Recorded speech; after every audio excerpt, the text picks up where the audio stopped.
393 Main Street, Pawtucket. As I said earlier this evening, I'm going to call the third. I think I came to the wrong picnic. I came here tonight to speak about the zoning ordinance, and unfortunately I got involved with the rest of the issues. I don't really care if it's 100%. It's fine with me. I'm concerned about the zoning itself. And that's what I think. If they want to encourage it, make 400 specialized units are going to be what they need. That would mean we need 4,000 more apartments in this zone. Fabulous. Good for me. I'm happy with that. I'm concerned that 3 weeks ago, I received a letter and said, hey, you're in this new district. What? I've been from downtown for 90 years, my family.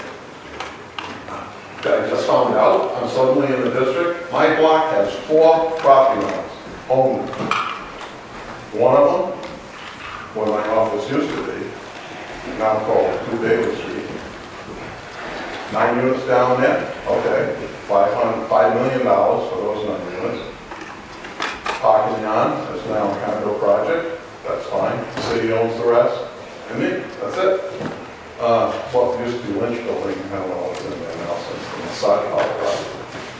But aside from that, why am I there? 3,000 square foot footprint in my building, 9,000 foot lot. All the rest of the lots on mine are already developed, they're all out of there. Why am I there? Other property owners further up the street, they're building the same thing. Suddenly we find out that we're in this district. I mean, if you're looking for places to put residential, we have Hines building, that's not in it. The Elk Salt, that's not in it. Buildings behind it, they're not in it. My building's in it. Only 3,000 square feet. What's up? We've been talking about it for how long? You can't call. You didn't know we were there. 90 years. Nobody calls. Nobody calls. Happy to serve on the committee. Real estate consultant, appraiser, all over the state of Rhode Island. Consultant with the city on all kinds of projects. Nobody can call. How can that be true? And they're talking about all the residential. There's no residential. There's 2 units across the street from me, Woodward,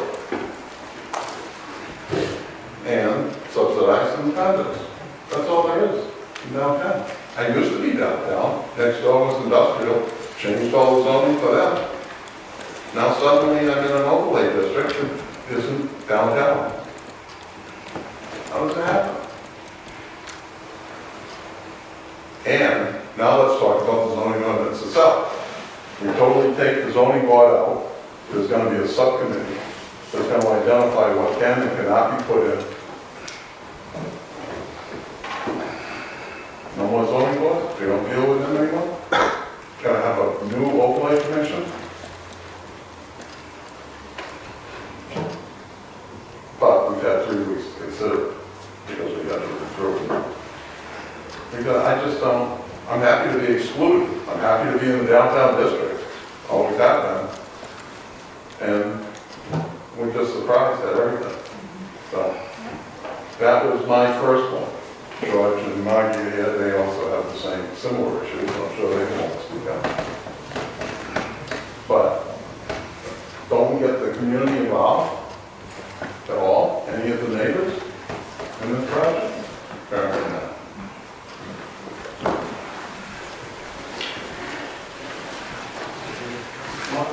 Next, who's this, George?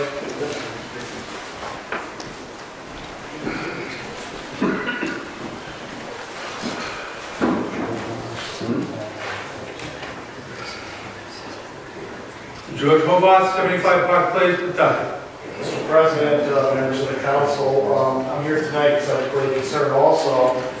My wife and I are both practicing in the city. I've been here 16 years. I put a substantial amount of money into my building. And I kind of take issue with the fact that when it's stated that it's underused or it's vacant, many of you have been to my office, it's not vacant, it's not underused. I actually created a tax base and a huge improvement in the city. as Mr. Coyle, I'm echoing, this is a chimera. I don't understand this whole overlay is not proper. It's not been thought out properly. You're opening the city to major lawsuits possibly. I mean, I'm looking at constitutional and federal violations, also state violations. It hasn't been properly thought out. So for anybody to actually want to vote on this evening, without putting proper thought into it, I think we're looking at possibly major lawsuits in the future. I think we're all for any type of economic development in the city and the improvements. I mean, we all been waiting for this for 15, 20 years, how long I've been in the city. I've been in the city for 35 years now. We've been talking about the train coming since when I was the president of Rotary in 2009. The train was coming in 2016, I was laughing. Now it's 2021. You know, you better remember, back in 1974, the train left. There was a reason why it left. I'm all for it coming back, but I don't know if that's going to create this base for people to move in. And how do you know these people moving in are going to use the train? It might be local people, you know. We have to work together on this to make sure that it's done properly, okay? There is a requirement for the lower income housing. It's in other cities. But our city is very unique. And you're going to compare this to Boston. You know, there's a book that was written by Mayor Menino. I mean, I think everybody on the council ought to read this, how we developed Boston, the overlay, how we change things. I mean, they're prosperous. And I mean, I personally would like to be not included in this. I don't know why we're in it. I see this as only a constitutional violation or taking of my rights. What benefit am I going to get out of it? It's all developed over there. There's development going on. There's already going into additional housing, so I don't know why we're leaving this over there. So we should all take it up, you know, some thought with that. Thank you.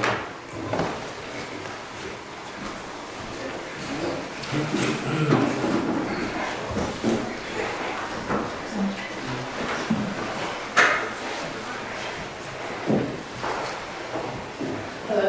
Yes? Need a name of the circle. Yeah, as soon as I called, they were calling everybody else. I think you made a motion.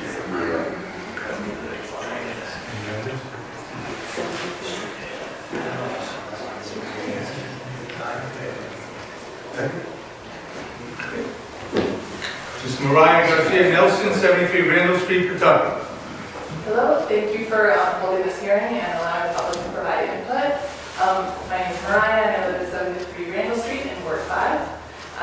And I think I've heard a lot of points made this evening, back and forth on different issues, and so I won't repeat things that have already been voiced. But I think one thing that I wanted to just share with the council members is that it's 100% crystal clear to me after hearing this that the City Council and City Hall has no meaningful plan, task force, or committee to safeguard against the inevitable gentrification that could be a result of the development in this area. So I don't think this is an ad hoc issue, and it doesn't, an ad hoc committee is not going to do sufficient justice to the needs that have been raised. So I guess I don't want to see unnecessary delay in the ordinance being passed, but I also, as a community member who lives here in Pawtucket, I am not necessarily convinced that this issue is going to be given the weight that it deserves. So I would just ask that the city councilors, whatever mechanism that you have, to make sure that you revisit or really do the due diligence to make sure that this is a well thought out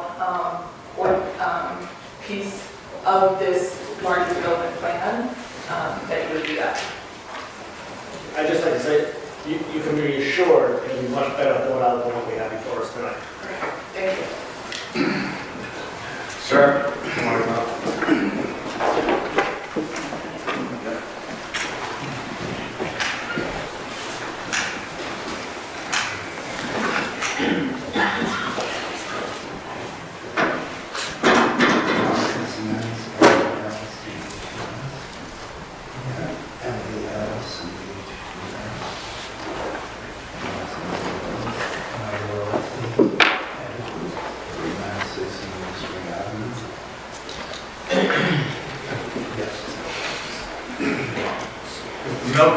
Mills, 396 Middle Spring Avenue, Pawtucket. Good evening, City Councilors, Mr. President. My name is Malcolm Mills. I am the Vice Chairman at DARE, Direct Action, Direct Action for Equality.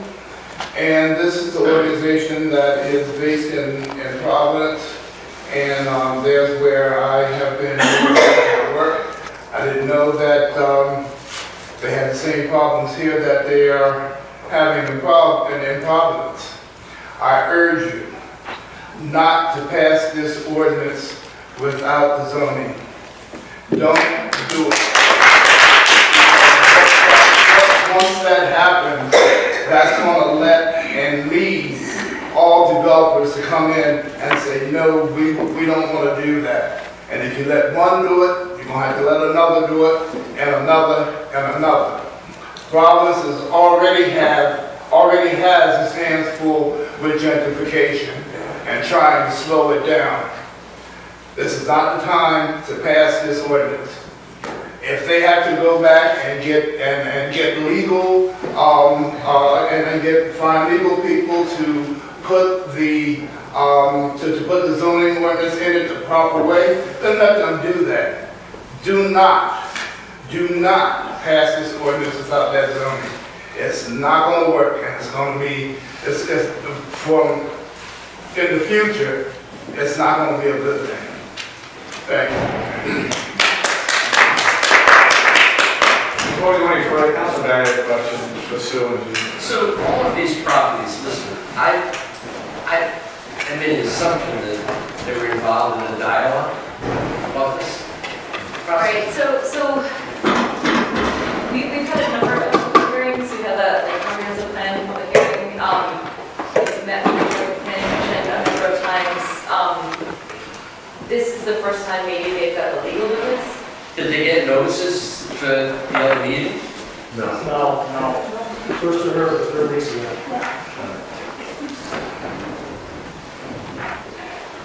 Thanks, Sue. Anyone else want to speak? I think that name was back.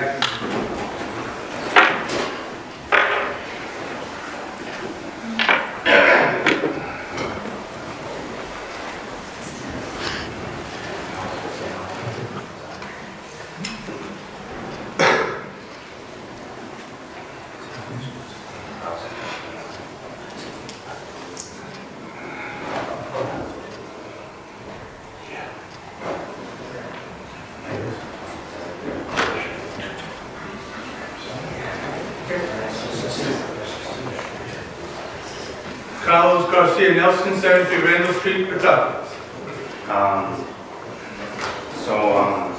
I grew up in Providence most of my life, and I moved to Pawtucket recently, 3 years ago. Fortunate enough that I'm able to own a home now in Pawtucket. And even in the last couple of years, I'm very fortunate that my home has gone up in value quite a bit. I understand the value of subsidized affordable housing. I grew up in affordable housing in South Side of Providence. I think that it's very important to consider how the economy is affecting people in Pawtucket right now. I mean, it's benefiting me as a homeowner currently, because I was very fortunate to buy a house a few years ago before the prices have gone up like they have been recently. But it's worked against my siblings, it's worked against my parents who haven't bought a home yet. And it's almost like literally, it almost feels like literally the ground is shifting beneath us, very fast, before they're able to establish a footing. And I think that providing affordable housing will provide a footing for a lot of people. It provided a footing for me growing up, and my siblings, and some of my friends who are now homeowners. In Pawtucket, Providence, Warwick. I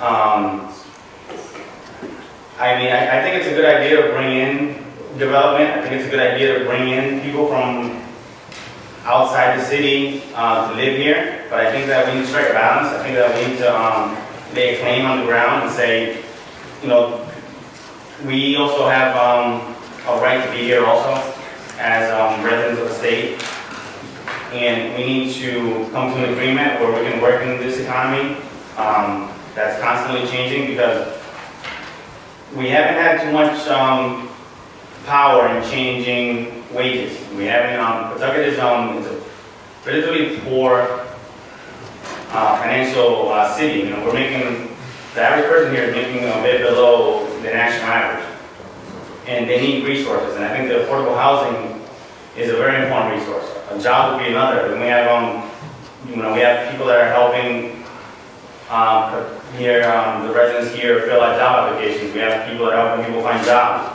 There's a lot of resources, and we need to take the opportunities that we have in front of us and make the best of them to make sure that people can continue to stand on a good foundation. Thank you. Thank you. What do you got? I never talked about it.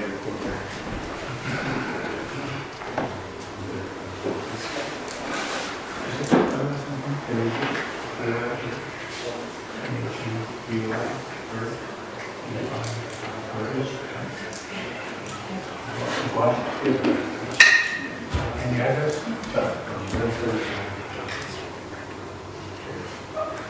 Andrew McGuire, 135 Johnson Street, Pawtucket.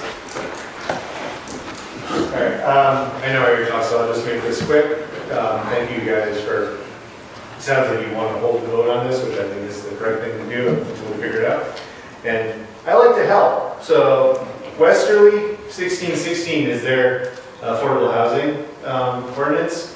And literally, so Westerly 1616 and C through H completely defines it.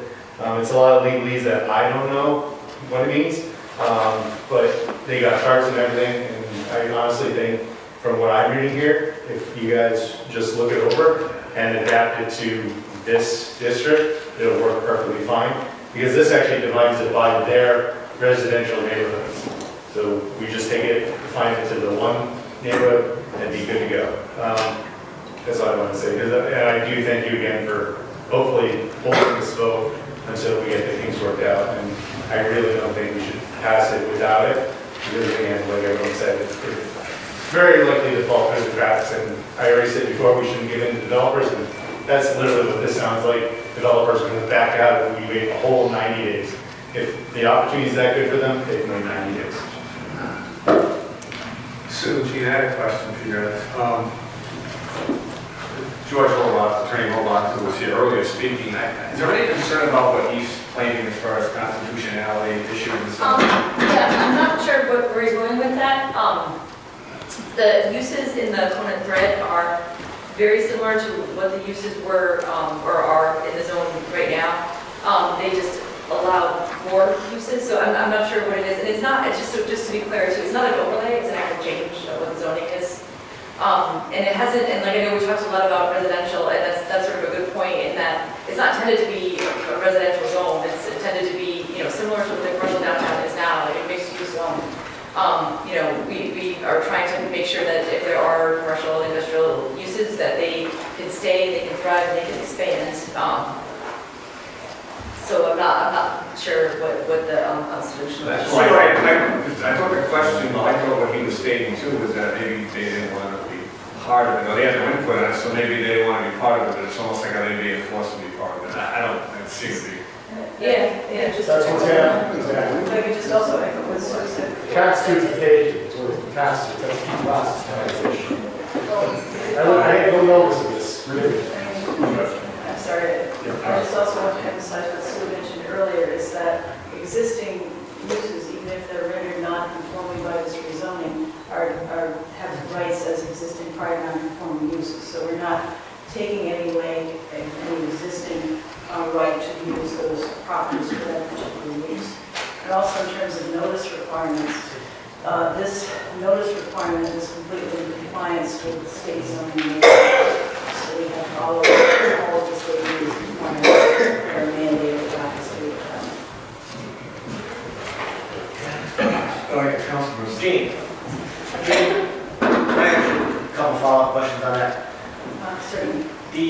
So for the grandfathering aspect, if I own a property in that district, I'm grandfathered into that use, even if it's not conforming, correct?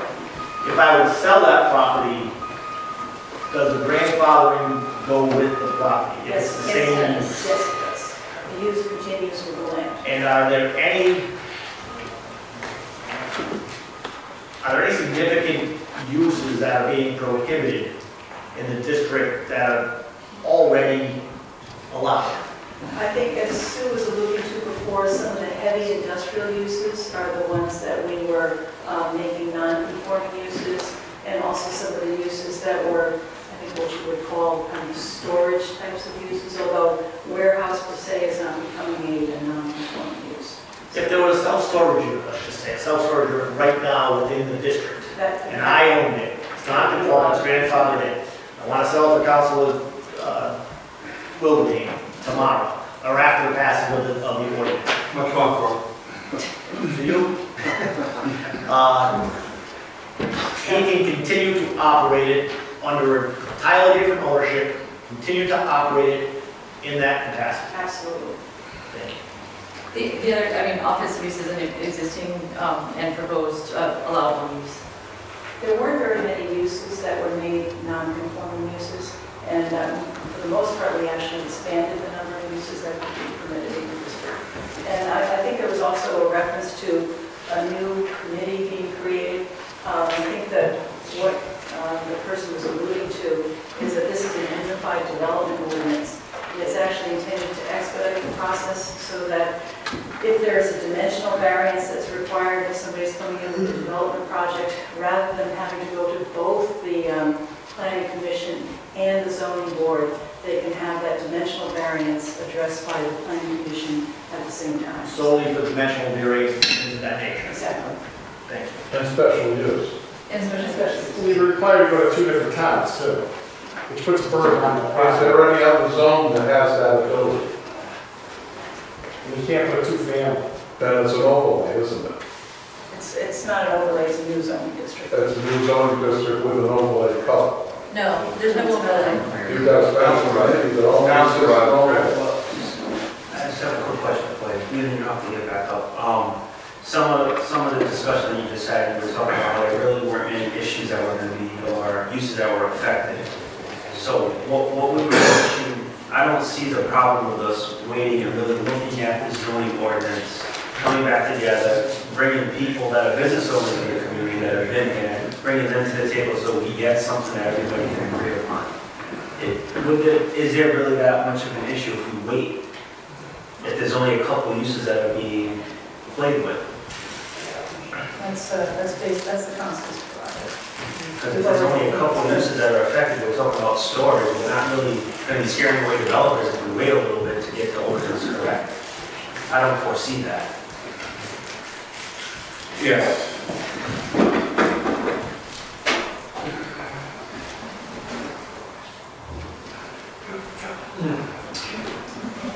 Good gauge.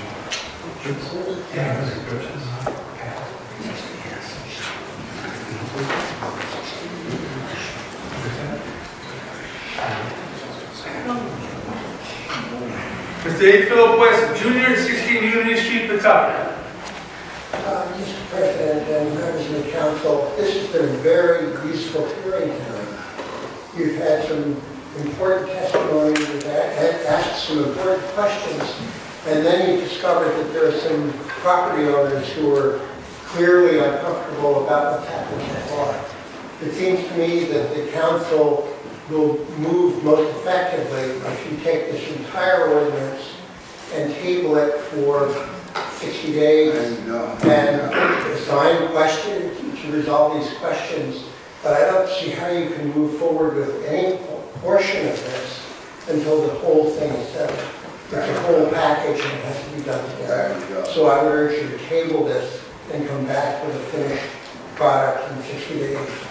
Can I ask you a question? You were, I wrote down some of the things you said. You were fully in support of this.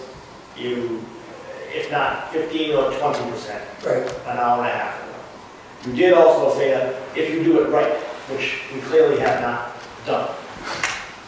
Just one other thing is, it was suggested by you and a handful of others that we're getting pressure. We've heard from developers. I will tell you, I was another person in the newspaper article 2 weeks ago about this issue. I have not heard from a single developer. I have not. My opinions on this issue are solely about representing my district and the city as a whole. So if there's any pressure that's been brought to bear, it's from the other side.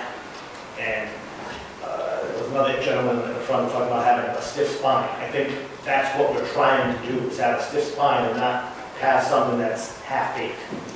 And that's exactly what I'm urging you to do tonight, is, to go ahead and postpone it, clear up questions. This is not wasted. What you've done tonight, this has been good. And you get it fixed, and these property owners have a right to be heard, as well as the ordinary people wanting affordable housing. Thank you. Thank you. George? Just one last comment. If we're concerned about our inclusion into this overlay, why don't you have a provision to opt out? I mean, why does my building have to be in it? I mean, this is how the Historical Society originally approached everybody. Come on in, we'll show you how to fix your house up, we'll help you out. Then it turned into a taking. You weren't allowed to touch your house. People thought they were being helped or assisted. I'm fearful that, I don't care what the dialogue is tonight, or when you pass this, later on, yes, I have a right to maybe exercise my rights, or if somebody like the Coyles want to exercise it, they got to hire somebody like me, because it's going to cost them money to opt out of it or not be part of that overlay. So I just think it would be very important that we do have an opt-out provision for people, because we're on the very, very outskirts, okay? And it's not going to assist this whole overlay. So I think the opt-out would be a good thing to think about. Thank you. Is there anyone else that wants to speak on it?